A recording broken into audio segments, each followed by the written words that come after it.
Hey, this is Ross Harrison with Precision Health and Fitness, and I'm going to get back to my series on stretching and releasing type activities. I think I actually have the next 3 or 4 videos sort of planned out already, but it felt important for me to take a little break and just do a video on a topic that has been a lot more pronounced lately, and I think it is a consequence of dealing with people who are having a lot more tension, a lot more stress, a lot more aches and pains than usual.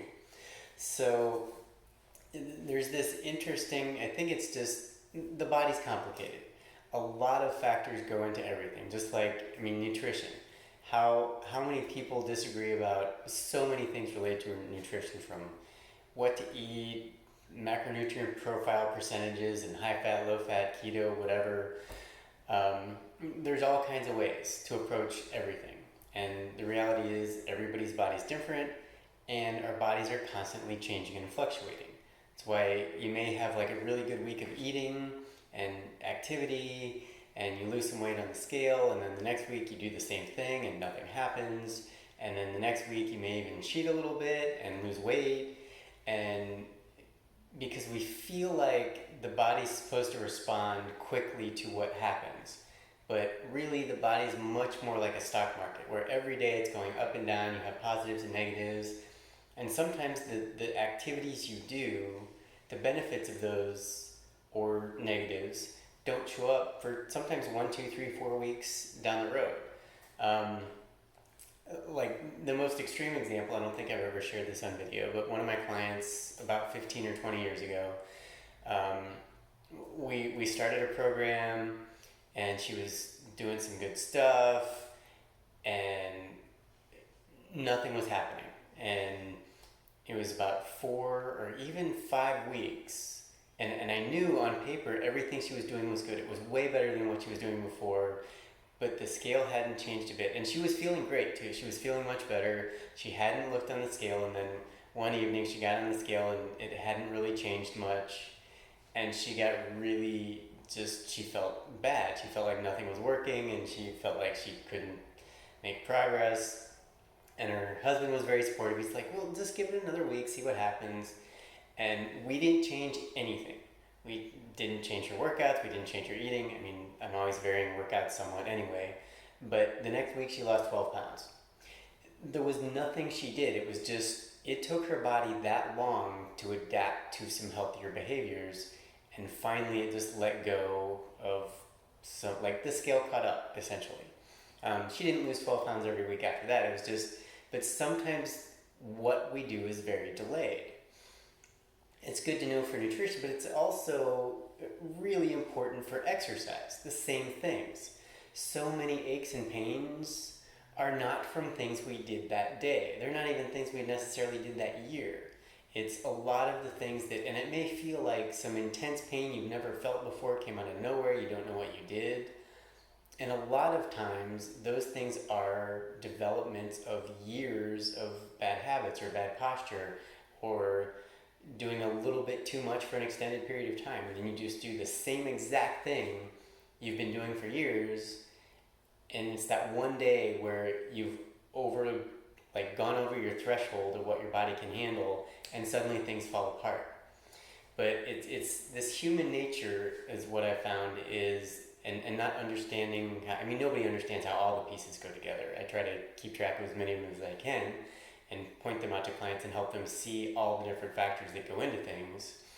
But when it comes down to it and we're hurting, our brain seems to trigger to say, what is the thing that I did that caused this problem? Instead of, let me look at the 47 different things that contributed to this problem and how can I make those better? It's always like we want to focus on that one thing, so we only have to change one thing. And that would be nice, but it's almost never the case. Sometimes it is, sure. Sometimes you may, if you slam your hand in a door, your hand's going to hurt because you slammed your hand in the door. Okay, duh. But, like if you're having some back discomfort or shoulder pain, I can guarantee there's probably at least 5 or 10 different things, just daily habits that contributed to that. And like one of my clients recently had her left hand, her left wrist was bothering her. And normally, like she has, well, I won't go into specifics, but we'll just say that what she was describing to me in terms of loss of function and radiating issues and other stuff, and she was looking for like the one movement that she did a little differently that caused all that. But the reality is, if anything happens that causes like the point where you can't hold something and your fingers can't grip something and you feel like you're going to drop it, or you're having radiating pain, there's no small movement that you could have done that could have taken a healthy body and created that. So it's usually you've just gone a little over your threshold. And if we're like everything has a pain threshold or a function threshold, and you can be fluctuating through here and not feeling anything, like good may be way down here, but like as if this is increased, my hand increases, this is level of dysfunction and pain. It's not till you actually hit that point that you really start feeling significant pain. And it's almost like so much of the time we're in this area right here where we're almost to that point of pain or discomfort or whatever. And you cross it and you're like, oh my God. And that's when your brain kicks in and you say, this is serious, I need to do something.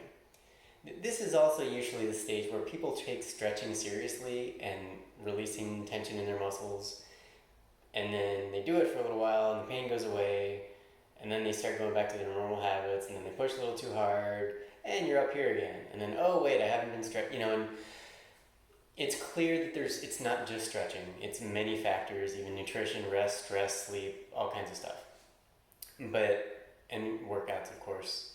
But my point being, try not to simplify looking for the one thing that caused your problem or the one movement you did that's making you be in pain right now.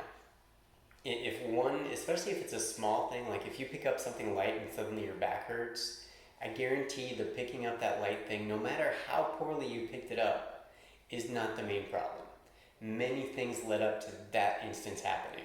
Whether it's, think about things like how often you're sitting in the same place, no matter what position it is. If you're sitting in one position for hours at a time, you're going to have joint issues, you're going to have muscle problems, you're going to have tightness and stiffness. Same thing, if you're doing the same activities over and over, very repetitive type things, if you're always working on the keyboard or always doing stuff with the mouse, you're going to have issues with it. So it may be, you opened a jar and your wrist suddenly hurts, but if you've got 8 hours of mouse use every day, it's probably not the opening the jar that was the problem. So whenever it's just take a step back and look at the bigger picture. Because a lot of the time, seeing the bigger picture is what really gives you the information to solve problems long term. Unfortunately, most of us just solve the problem temporarily, don't really change the thing that really caused it in the first place, and just try to avoid the things that make it worse, but don't actually deal with the underlying issue that's even bigger. So, like using your mouse all day, opening a jar, if something hurts, people stop opening the jar and they still keep using their mouse the same amount. So, and that's a good example for me. I had that issue at one point. I was doing a lot of computer work, a lot of writing and whatnot. Now I use the mouse on the left side, and it's not because I'm not doing anything where it has to be super fast, or I'm much better on the right, but I use it on my left just to distribute the stress between my arms better. So always look for different ways you can deal with the underlying issues. But of course, first you have to realize that there are underlying issues. So that's it. Little quick message on things to hopefully change the most important things that are really going to make your body feel better. And then I'll be back next time with more specific things on hamstrings. So that's it. Take care. Ross, Precision Health and Fitness. Have a great day. Bye-bye.